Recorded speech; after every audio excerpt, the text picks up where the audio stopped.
Si un homme a honte de moi et des paroles que je dis, alors le Fils de l'homme aura honte de lui quand il viendra dans sa gloire, et dans la gloire du Père et celle des saints anges.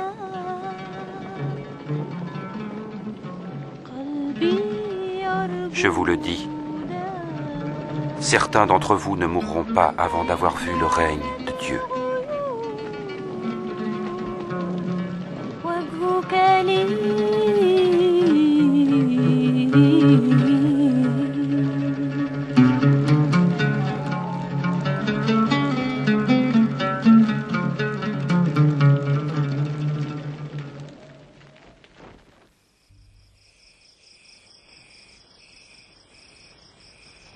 Puis Jésus prit avec lui Jean, Jacques et Pierre, et monta sur une montagne pour y prier.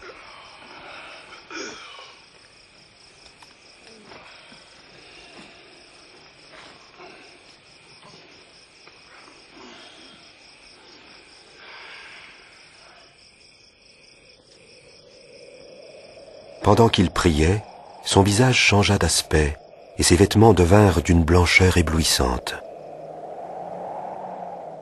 Soudain, il y eut là deux prophètes d'autrefois qui s'entretinrent avec lui, Moïse et Élie, entourés d'une gloire céleste. Tu accompliras la volonté de Dieu. Tu mourras à Jérusalem.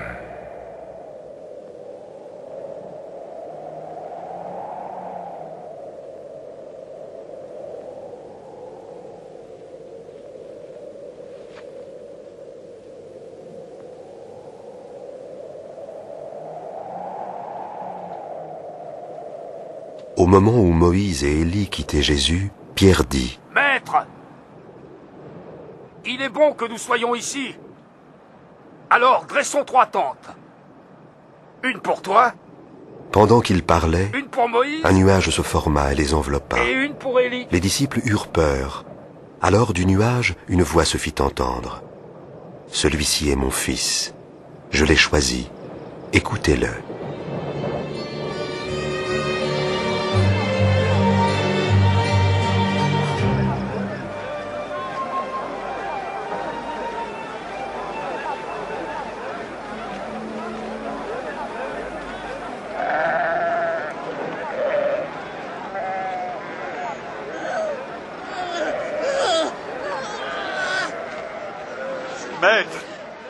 Maître, je t'en prie, regarde mon fils. Aide-le, je t'en prie. C'est mon unique enfant. J'ai prié tes disciples de chasser l'esprit qui est en lui, mais ils n'ont rien pu faire. Génération incrédule et pervertie. Combien de temps encore devrais-je vous supporter? Amène-moi ton fils.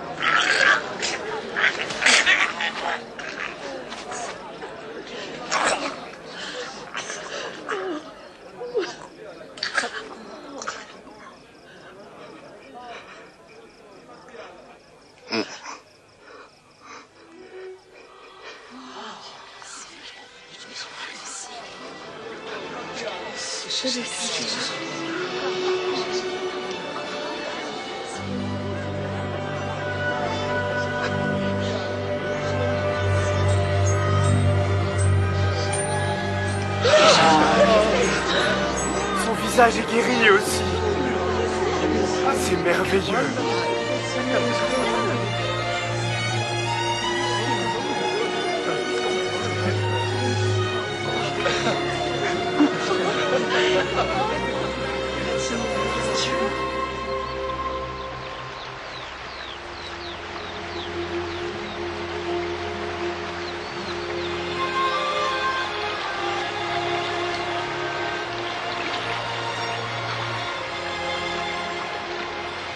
Apprends-nous à prier, comme Jean l'a appris à ses disciples. Quand vous priez, dites : Notre Père qui es aux cieux, que ton nom soit sanctifié, que ton règne vienne, que ta volonté soit faite sur la terre comme au ciel. Donne-nous chaque jour notre pain quotidien. Pardonne-nous nos offenses, comme nous pardonnons aussi à ceux qui nous ont offensés. Protège-nous contre la tentation et délivre-nous du mal.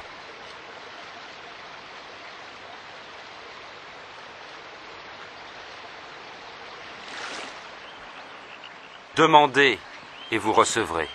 Cherchez et vous trouverez. Frappez et l'on ouvrira la porte.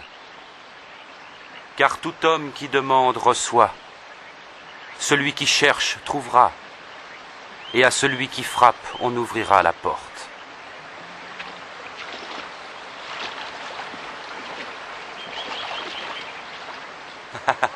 Si l'un de vous est père, donnera-t-il à son enfant un serpent quand il demande un poisson? Ou un scorpion quand il demande un œuf? Si donc vous qui êtes mauvais savez donner de bonnes choses à vos enfants, à plus forte raison notre Père Céleste donnera-t-il l'Esprit Saint à ceux qui le demandent. Je vous le dis, ne vous demandez pas qu'allons-nous manger?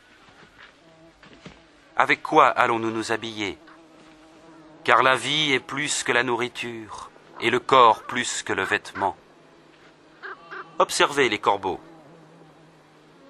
Ils ne sèment, ni ne moissonnent, ils n'ont ni cellier, ni grenier, et Dieu les nourrit. Et ne valez-vous pas bien plus que les oiseaux?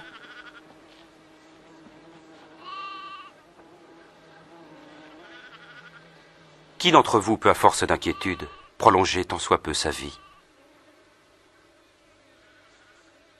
Si donc vous êtes sans pouvoir même pour si peu, pourquoi vous mettre en souci du reste? Observez ces lys et comment ils croissent. Ils ne filent ni ne tissent. Et pourtant Salomon lui-même, dans toute sa gloire, n'a jamais été vêtu comme l'un d'eux. Si Dieu revêt ainsi l'herbe des champs qui demain sera jetée dans le feu, il fera donc bien plus pour vous, aux gens de peu de foi. Fais grandir notre foi. Si votre foi était grosse comme une graine de moutarde, vous pourriez dire à l'arbre qui est là, déracine-toi et va te planter dans la mer, et il vous obéirait.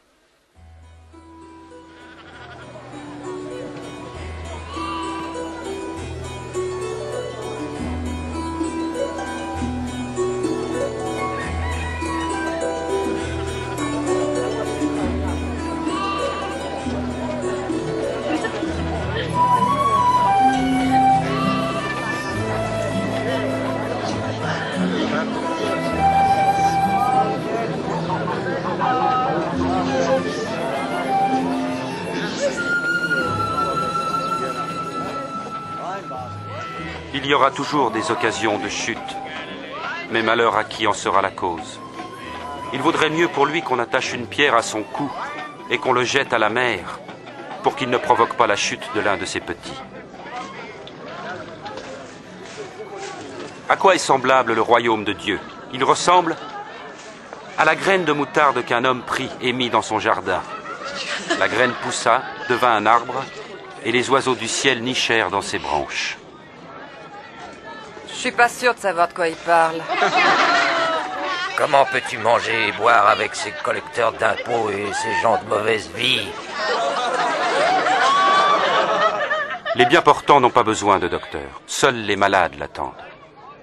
Je n'appelle pas ceux qu'on dit respectables à se repentir, mais les pécheurs.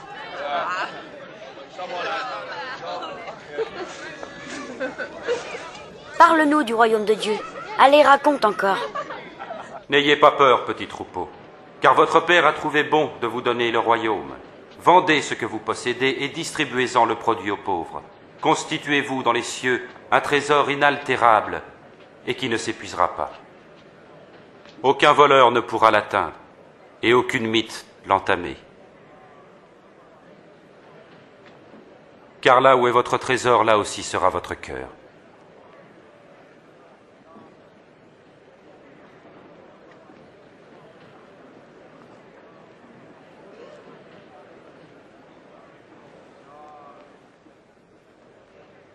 Femme, tu es délivrée.